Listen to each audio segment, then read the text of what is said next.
We have a lot of possibilities to try to build a new research policy nexus in the context of ongoing change and transformation on our continent. And I think it's important at this stage, as we think of the contours of transformation, to understand that transformation is not necessarily positive, and that we might in fact engage the next stage in our search for a research policy nexus in the transformation agenda that we seek to promote.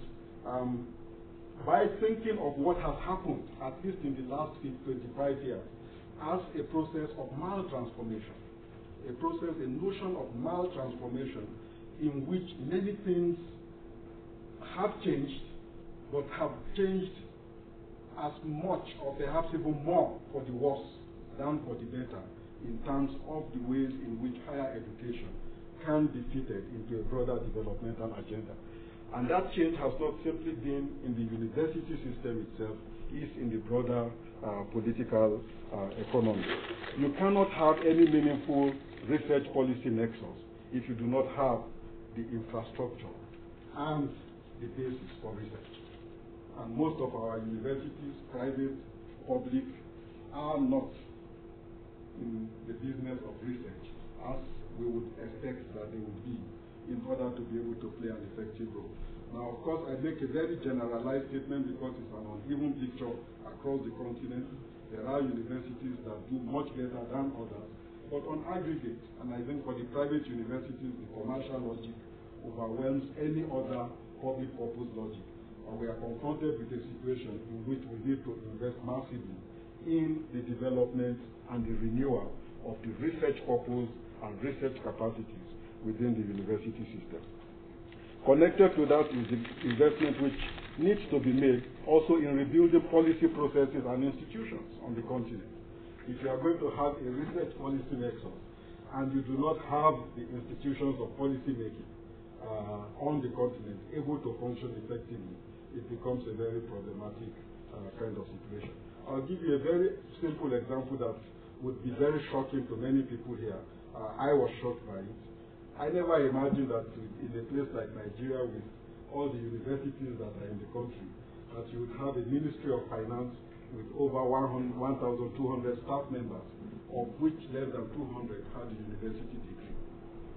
And this was an inventory undertaken by Ngozi Okonjo-Iweala. And when she announced it to the nation, I think the shock reverberated through the system. And we are not talking of the degrees which people have, and I like archiving. I'm a historian. I like archiving a lot. But when you have an archaeologist sitting in a Ministry of Finance on the basis of who they know and what kinds of desks they want to sit on, and then of course you begin to understand why it is impossible for proper policy articulation to occur. And I think here the investment in rebuilding policy capacity is an important element. I think we need also to problematize the notion of policy, because for too long there is an idea that policy is government.